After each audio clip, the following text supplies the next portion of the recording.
Hi everybody, and in today's World Affairs video, we'll discuss how Sardar Patel beat Pakistan to unite Kashmir. ठीक है, और इसी चीज को हम जानेंगे कि इंडिया का रीयूनिफिकेशन किस तरीके से हुआ है, किस तरीके से सरदार पटेल, वीपी मेनन और जवाहरलाल नेहरू ने मिल करके जो प्रिंसिली स्टेट्स थे 562 और उनसे ज्यादा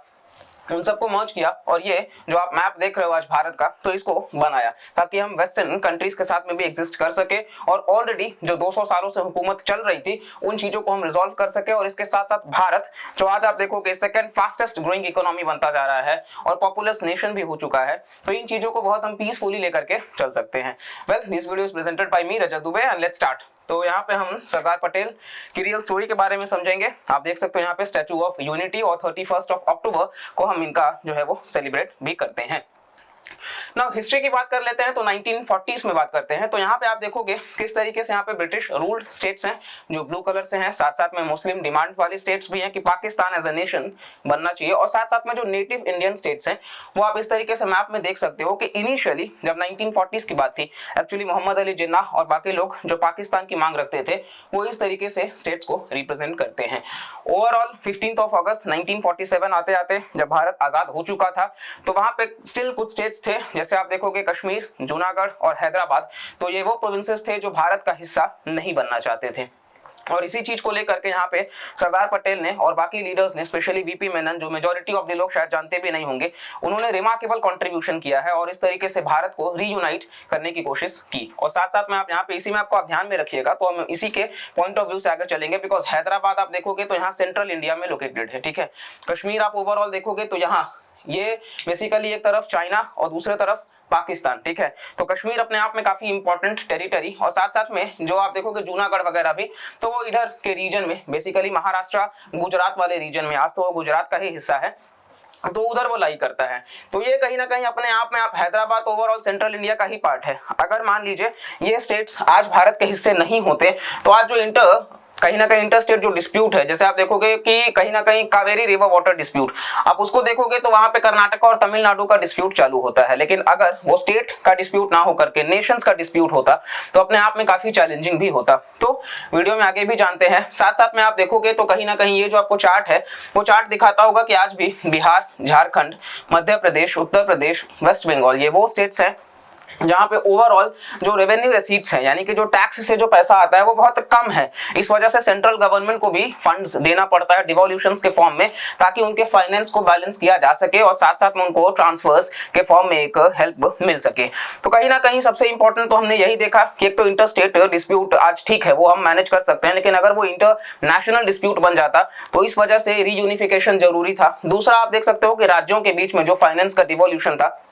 उस चीज को भी लेकर के हम यहाँ पे बात कर सकते हैं। और तीसरा चीज जो आज आप देखोगे ज्यादातर, जैसे अगर मान लीजिए कोई भी डिस्प्यूट अगर नेशंस के बीच का हो जाता तो वहां पे यूएस और यूएन भी इन्वॉल्व हो जाता, लेकिन आज हम उसको पीसफुली भी रिजॉल्व कर सकते हैं। तो यहाँ पे आप देखोगे ये दोनों ही ग्रेट लीडर्स का इमेज, और साथ साथ में जैसे आप देखोगे हिस्ट्री के हमारे टेक्स्ट बुक्स यही पढ़ाते हैं कि जो जवाहरलाल नेहरू हैं वो रोज लेकर के चलते हैं, और जबकि जो सरदार पटेल साहब हैं इनको आयरन मैन ऑफ इंडिया भी कहा जाता है, बिस्मार्क ऑफ इंडिया भी कहा जाता है। जिस तरीके से जर्मनी ने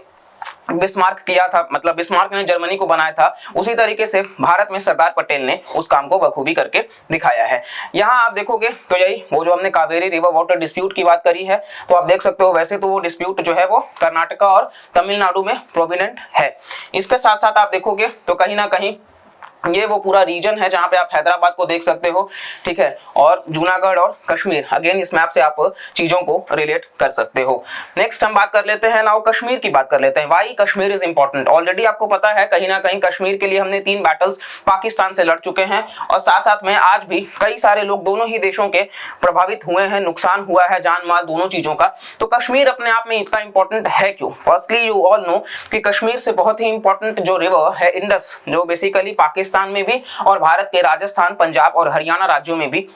जो एग्रीकल्चर और हाइड्रो इलेक्ट्रिसिटी जनरेशन का काम करती है, तो इंडस इसलिए बहुत ही इंपॉर्टेंट है, पहला चीज। दूसरा चीज आप देखोगे तो कश्मीर ट्रेड के पर्सपेक्टिव से भी काफी इंपॉर्टेंट है। अब आप देखोगे तो कश्मीर जो है वो पाकिस्तान के साथ में और अफगानिस्तान के साथ में बॉर्डर शेयर करता है, फर्दर हम सेंट्रल एशियन कंट्रीज तक जा सकते हैं। और दूसरी तरफ आप देखोगे तो कहीं ना कहीं कश्मीर से ही सियाचिन ग्लेशियर भी लोकेटेड है, जहां आप देखोगे तो सियाचिन जो है वो हाईएस्ट पॉइंट है जहां से बैटल फील्ड माना जाता है। तो यहाँ पे भारत का क्योंकि कब्जा है, तो इस वजह से हमें एक एज मिल जाता है as compared to China and Pakistan.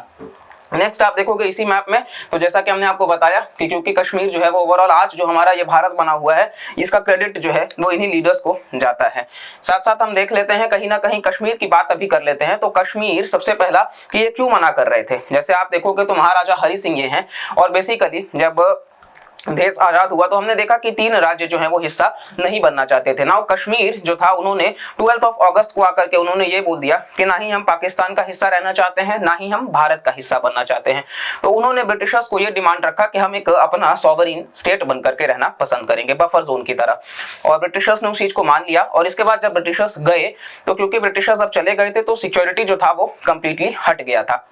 और पाकिस्तान ने इस चीज को देखा, और पाकिस्तान ने इसी वजह से कहीं ना कहीं तुरंत 15 दिन के अंदर अंदर ही लॉन्च कर दिया ऑपरेशन गुलमर्ग, ठीक है। और ऑपरेशन गुलमर्ग जैसे ही आया तो कहीं ना कहीं कश्मीर को वो हथियाना चाहते थे, अनेक्स करना चाहते थे, और इसी चीज को लेकर के आप देखोगे तो कहीं ना कहीं इवन उस वक्त पाकिस्तान का ये बयान भी आया था कि the time has come for Maharaja of Kashmir that he must take his choice and choose Pakistan. Should Kashmir fail to join Pakistan the gravest possible trouble will inevitably ensure. तो कहीं ना कहीं मतलब पाकिस्तान ने प्रेशर बनाना चालू कर दिया था,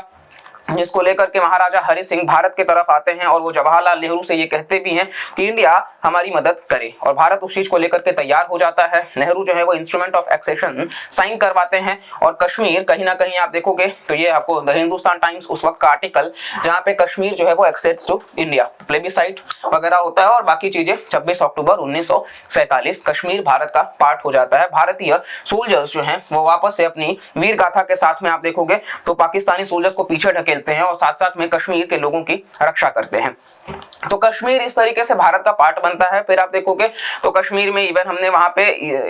मतलब एक अलग से स्पेशल स्टेटस की भी बात करी थी, आर्टिकल 370 वगैरह भी था, जिसको रिसेंटली रीएब्रोगेट भी किया गया। और साथ साथ में मतलब आप अब देखोगे तो कश्मीर खैर एक यूटी है जहां मैसिव लेवल पे इंफ्रास्ट्रक्चर डेवलपमेंट भी चालू है। इनिशियली भी जब भारत ने एक्वायर किया था कश्मीर को, तो आप देखोगे कि उस वक्त भी सरदार पटेल को और नेहरू जी को मालूम था कि पाकिस्तान क्योंकि कश्मीर काफी ज्यादा एसेंशियल है तो वापस से वॉर होगा, और इसीलिए रातों रात उन्होंने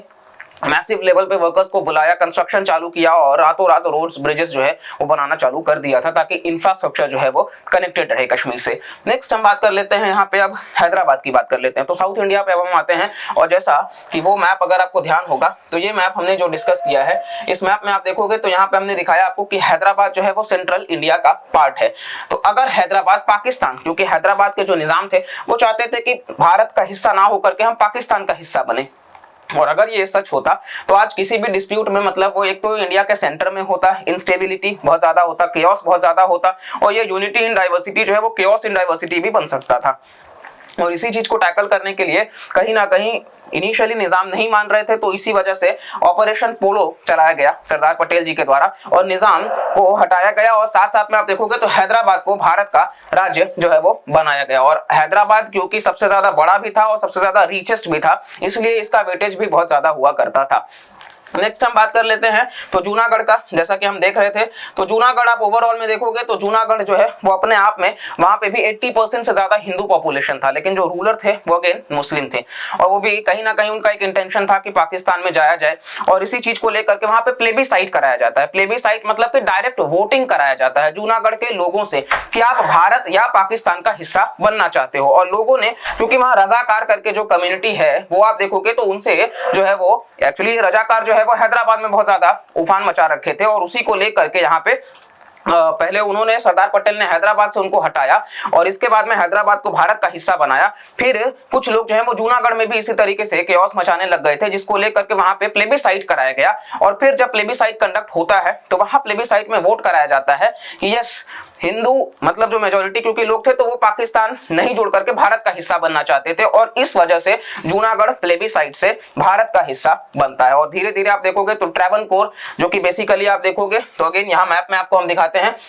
तो ट्रैवनकोर आप देखोगे तो ट्रैवनकोर जो भारत का है वो कुछ इस तरीके से पड़ता है, जो कि मैरीटाइम इन्फ्लुएंस देता है भारत के लिए, ट्रेड वगैरह करने के लिए सी के पर्सपेक्टिव से। साथ साथ आप देखोगे तो जोधपुर भी राजस्थान का अगेन कल्चरल के पॉइंट ऑफ व्यू से काफी इंपॉर्टेंस रखता है, भोपाल वगैरह सेंट्रल इंडिया के पर्सपेक्टिव से। तो धीरे धीरे जो है वो रीजन्स जो है वो ऐड होते गए, और इस तरीके से भारत जो है वो रीयूनिफिकेशन भी होता गया। अपने आप में इस भारत भूमि के लिए काफी ज्यादा सैक्रिफाइसेस ऑलरेडी किए जा चुके हैं बाय द ब्रेव सोल्जर्स जो हमारे ऑलरेडी सोल्जर्स हर वक्त तैयार होते हैं इस देश के लिए, इस देश के लोगों की सुरक्षा के लिए और इस देश के भूमि के लिए, तो कहीं ना कहीं इनके लिए एक सलाम बनता है। और बिल्कुल जो इन्होंने हमेशा से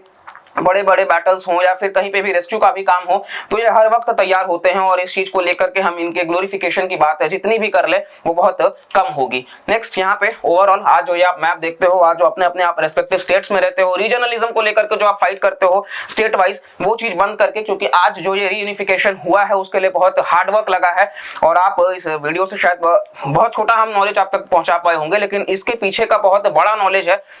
जिसको लेकर के कहीं ना कहीं मतलब रिमार्केबल एफर्ट्स दिया गया है। तो उम्मीद करते हैं आपको इस वीडियो से नया कुछ जानने को मिला होगा। वीडियो अगर पसंद आए तो वीडियो को लाइक करिएगा, चैनल को सब्सक्राइब करिएगा, इस वीडियो को ज्यादा से ज्यादा लोगों तक शेयर करिएगा और प्लीज इस इंफॉर्मेशन को बनाए रखिएगा कि यस यूनिटी हमें बनाए रखना है और ज्यादा से ज्यादा ऐसे कंटेंट्स अगर पसंद आए तो चैनल पे जरूर अपना फीडबैक भी शेयर करिएगा और सब्सक्राइब करके रखिएगा। मिलते हैं नेक्स्ट वीडियो में, तब तक के लिए bye bye, take care and Jai Hind.